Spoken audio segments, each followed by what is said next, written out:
2, 3, 4. Just like Michelangelo into the blue on heavenly wings. Cargo ham bones don't take off, no smoke, no mirror, no strings. I can't take off these dark shades. I can only say how it's too beautiful. Our town on TV. Our town, there's you and me. Upside down, hanging out of an airplane.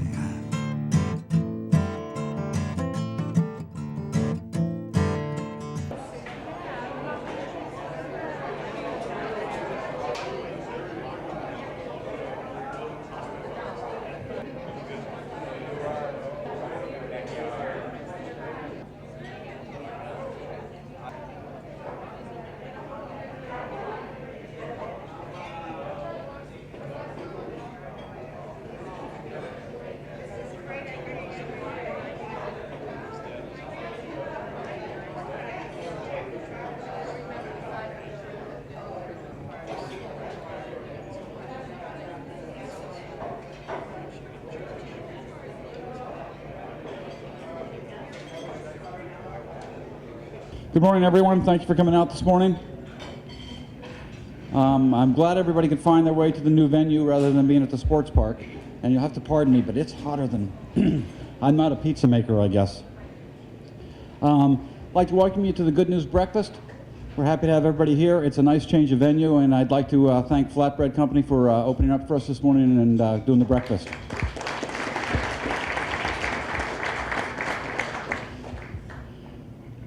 I'm familiar with most of you here, so I know you're familiar with the Chamber and what we're up to and trying to move the community forward. I'd like to have Ann Bonaventura just talk for a second about one of the new programs we have about our membership. So, Ann? Thanks, Curtis. Good morning, everyone. As you all know, the Amesbury Chamber has a lot of great things to offer. So one of the things that we've put together is a new member referral program.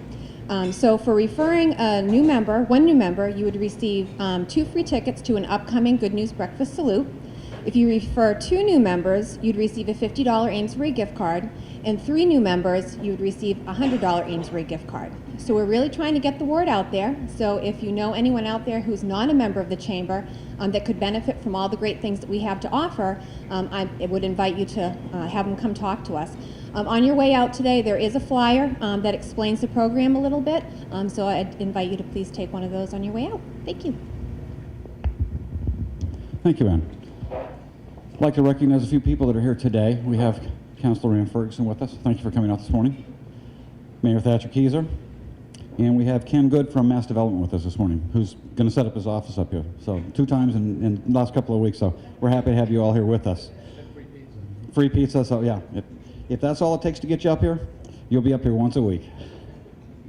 I would like to thank the mayor and the council for their votes in the recent days, or last week actually, for the Lower Mill Yard, for the development down there. It took a lot of guts on their part to vote the way they did to surplus the land, because there had been a few people who had been making noise about it, but they are smart enough to understand that that little piece of land that is not accessible to anything unless you have a right-of-way to it is a key to getting the Lower Mill Yard moving with the Transportation Center. I thank you for that, and I also thank you for the vote that...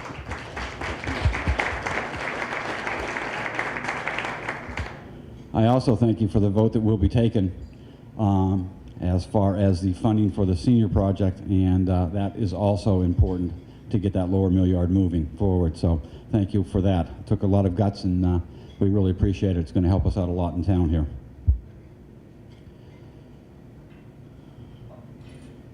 If you have any exciting news coming up, make sure you get it to the Chamber so we can get it into our bi-weekly newsletter, so you can let everyone else in town know what you're doing and how your business is flourishing and new programs you may have going, anything like that. We're always happy to get that out and make sure all of the other members know. So let's get right into our program this morning then. This is an interesting one for me because I didn't really realize a whole lot about it until this morning, and I'm looking forward to learning a lot more about it. So our guest speaker this morning is Suzanne Gebelin. She and her husband George have 3 teenagers, and they run a food importing business called Orleans Packing Company down in Hyde Park. They've been in business for 20 years, and they import olives, I just found out. And the rain barrels that you see are recycled from the containers that the olives arrive in. So I thought that was rather interesting that we can get to that. In the 90s, they were selling about 4,000 a year. In 2009, they were selling about 10, or 2008, they sold about 10,000. In 2009, it dropped down to about 8,000, of which 96 of them came to Amesbury, and we're looking forward to hopefully tripling that this year. So it's my pleasure to introduce Suzanne.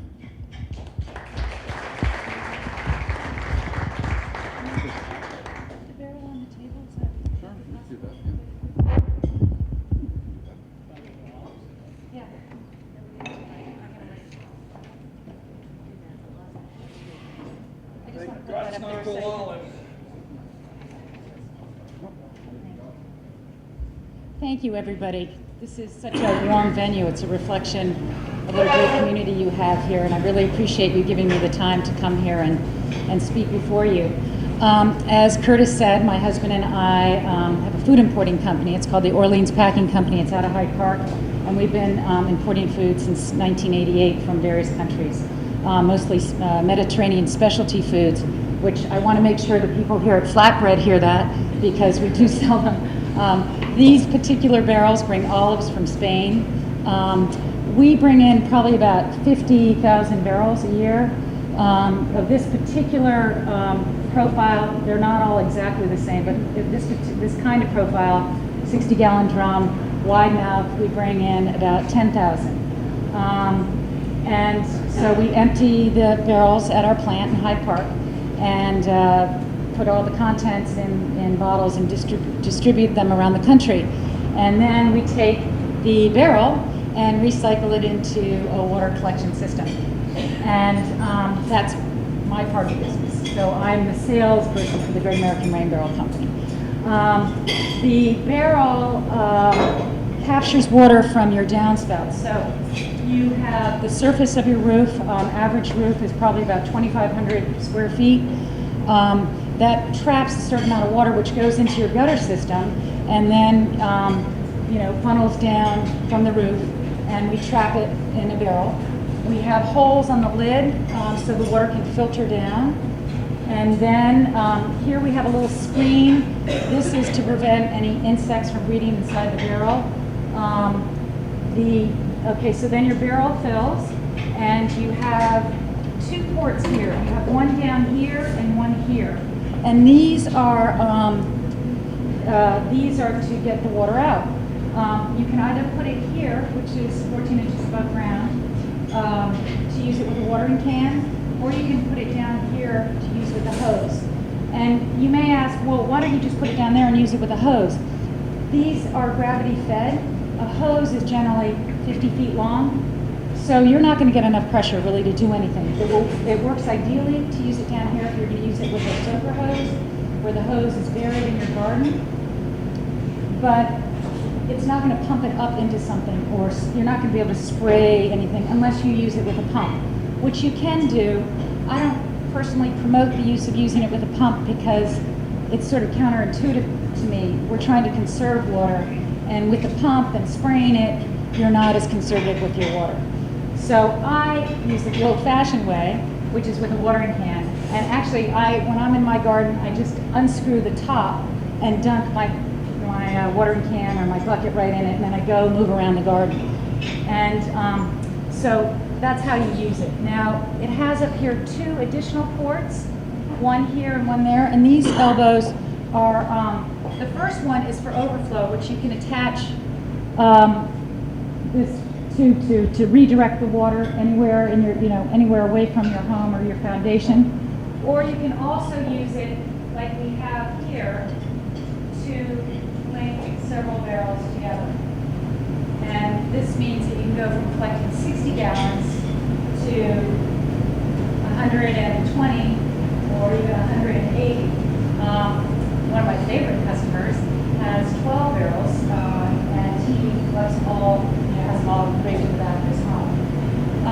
The ideal way to use your barrel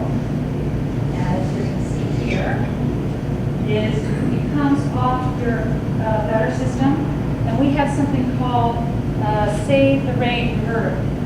And so it comes off your gutter system, and you have this flap that you can open and close. And that way, at the end of the season, when you're not collecting water anymore, you can just shut the flap and you don't have to reconstruct your downspout. You don't have to do it that way. I did have disorganized, sorry. You can just cut off the bottom of your downspout and have it flow right onto the top. Again, the problem being is at the end of the season when you're not collecting water, you have this sort of shooting off the side of your house. The barrels do have to be winterized. They are made of 3/16 of an inch polyethylene. They are extremely durable. They're food grade, so the water doesn't, there's no worry about the contents of the sapping into the water. But in the winter, plastic does, the ice will affect the molecules of the plastic much like heat, just at a slower rate. So you can, if ice freezes in there, it can damage your barrel. We use a plastic spigot, which is threaded for the hose.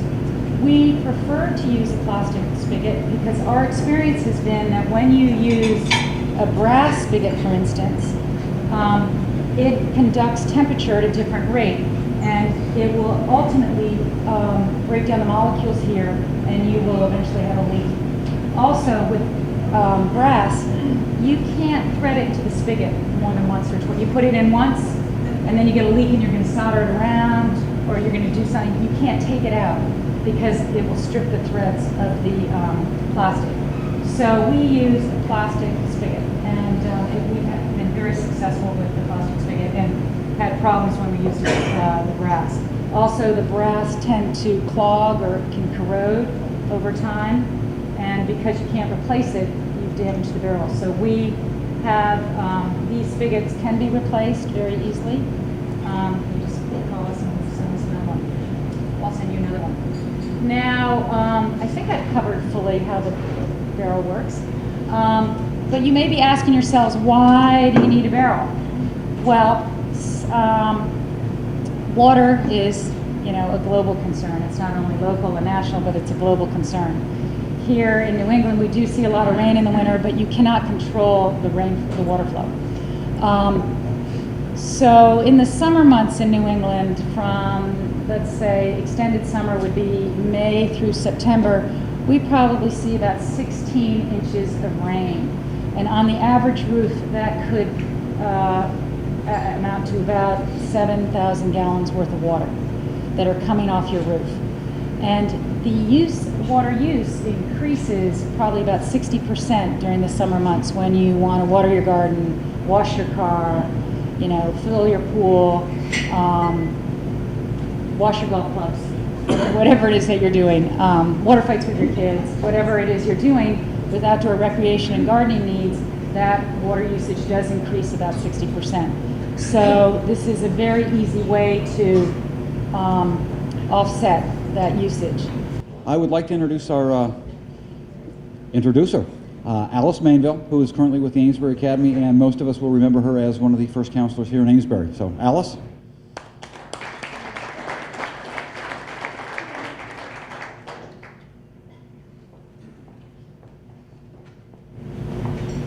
Good morning.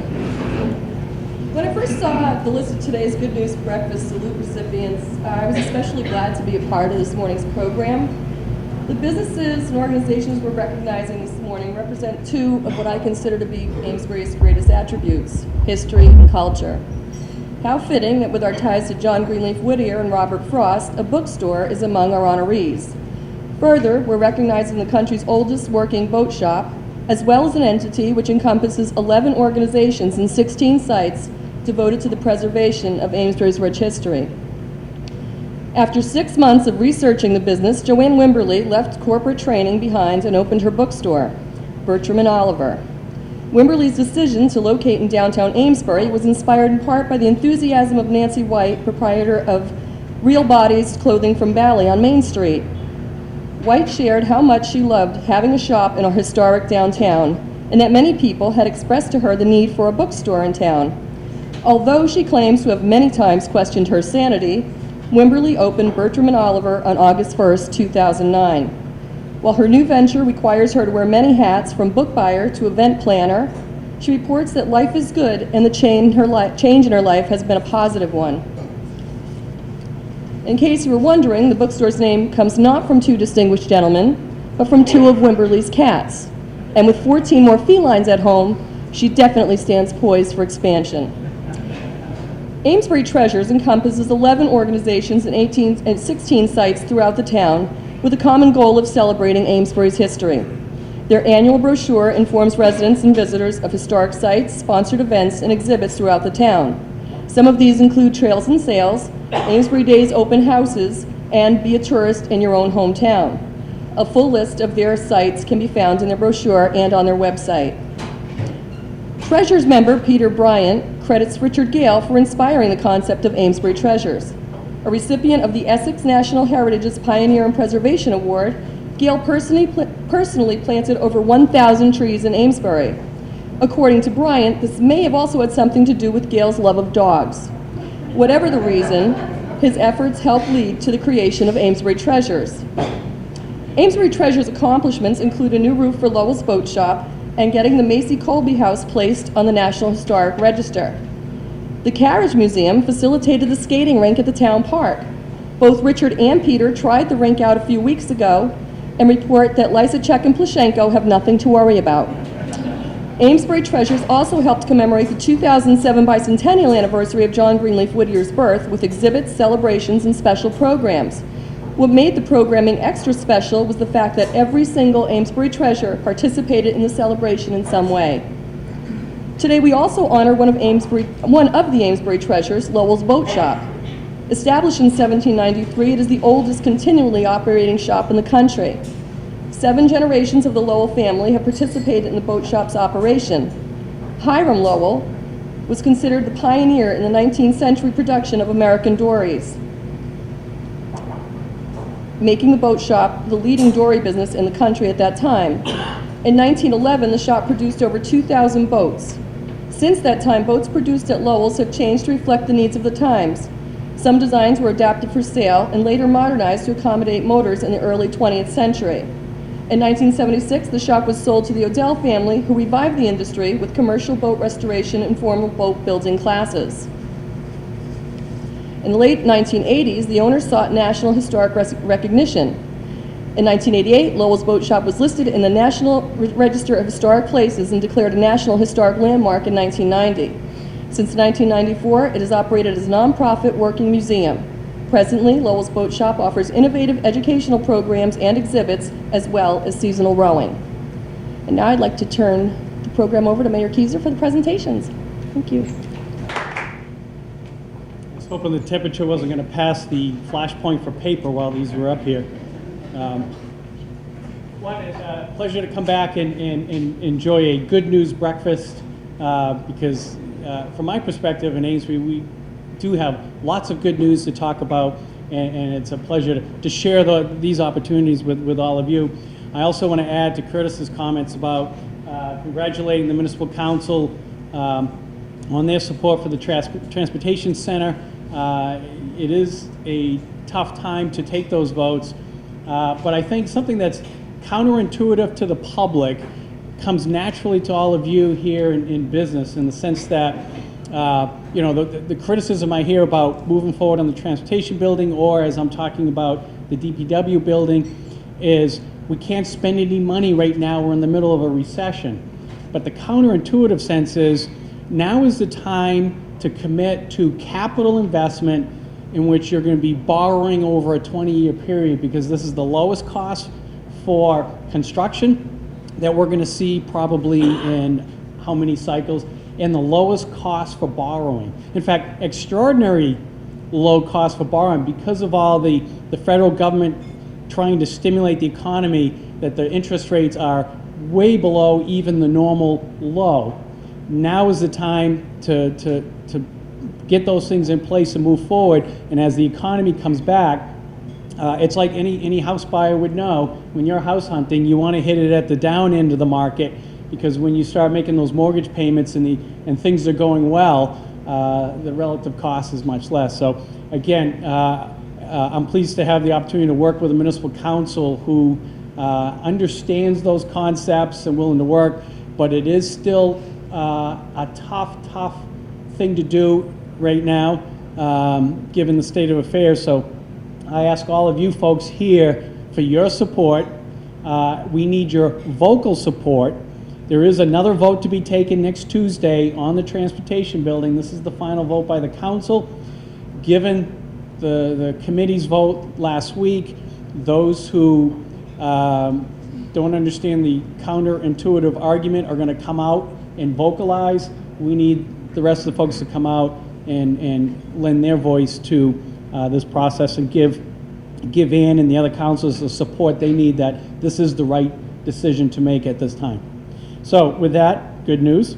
I am pleased to, on behalf of the community, to recognize the folks today that are here today, and no particular order, but I think I'll start with probably the one who was here in Amesbury first, starting in what, 1793, was it?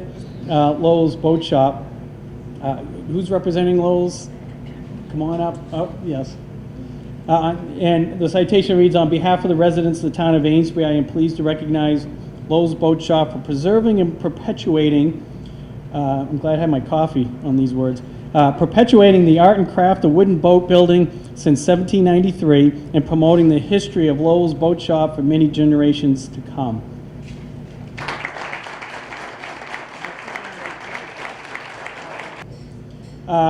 Next, a partner with Lowell's in this, Amesbury Treasures. And, Amesbury Treasures really is an umbrella group of a lot of different organizations who are preserving, the history of Amesbury. So this recognition on behalf of the residents of Amesbury, for Amesbury Treasures, for their commitment to providing the public with information and access to Amesbury's history and historic sites through programming, exhibitions, partnerships, and special events.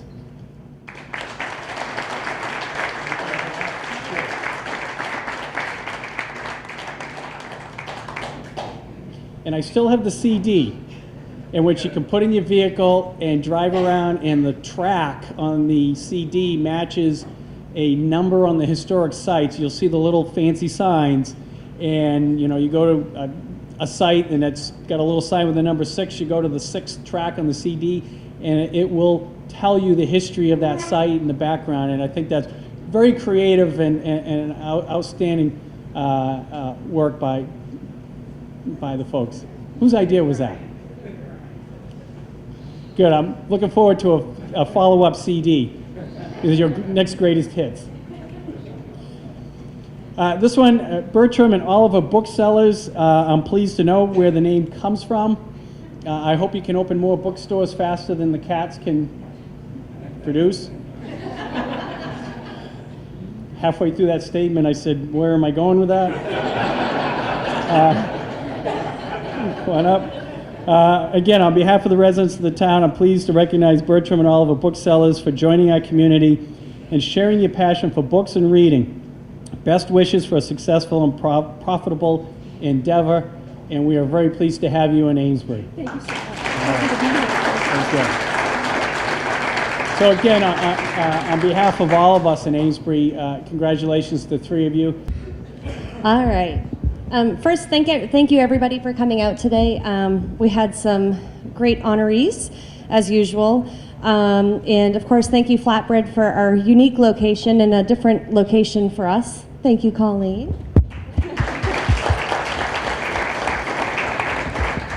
Just to let you know a few things that are coming up quickly. On Friday, we have our legislative luncheon at Restaurante Molise, another change of venue for us, and that will be at 11:30.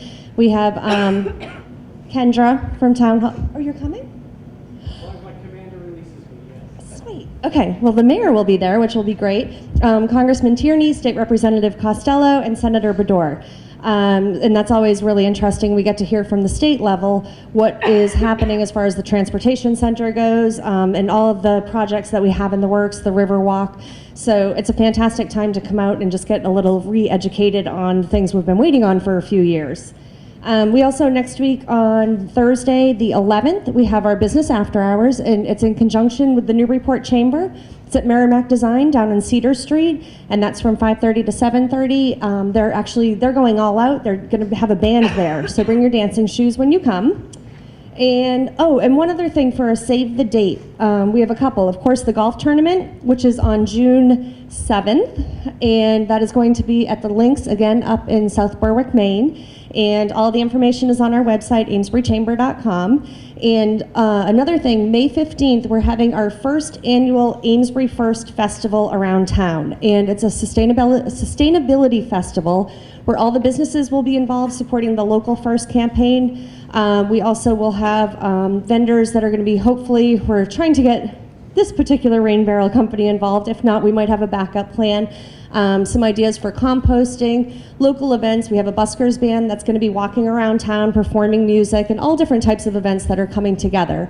We're also looking for some volunteers if anybody wants to help participate, and you can do that just by contacting me. Or we have Pam Fenner here, who is on our steering committee, and Joanne, also from Bertram and Oliver's, is on our steering committee as well. So one of the three of us would be more than happy to take your information to have you participate. So all of that being said, now we're going to draw for some prizes.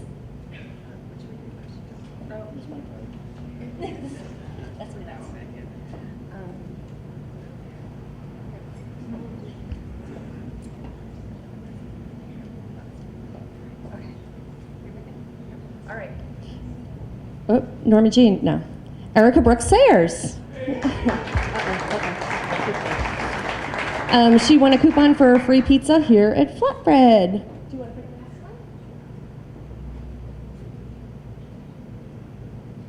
next one? All right. Kathy Toomey. She won the bag from the Provident. Thank you for the donation of that too.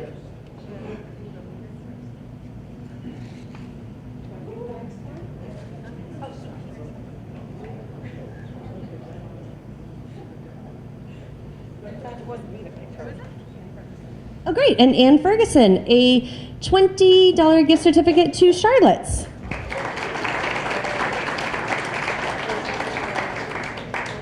Okay, and then now the final prize. Thank you so much, Suzanne, for donating this and also for speaking today. We have a rain barrel, which you all know is through the chamber, a $75 value. If you get it in any other way, it's well over $100, but it's going to save you well over $100. Believe me, I have one. Harriet Gould.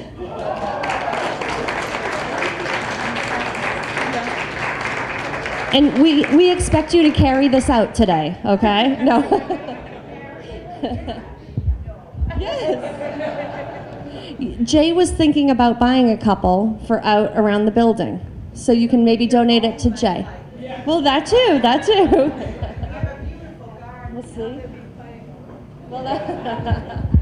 Well, I think that's it for the day. Thank you very much. Thanks again, Suzanne. Alice, thank you so much for being our guest MC and all of our honorees. And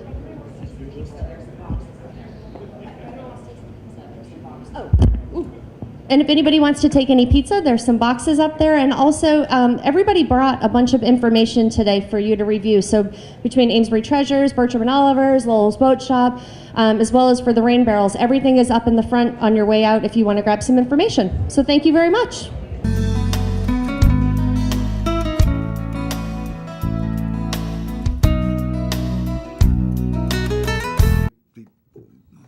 Just like Michelangelo into the blue on heavenly wings. Cargo ham bones don't take off, no smoke, no mirror, no strings. I can't take off these dark shades. I can only say how it's too beautiful. Our town on TV, our town. There's you and me, upside down, hanging out of an airplane.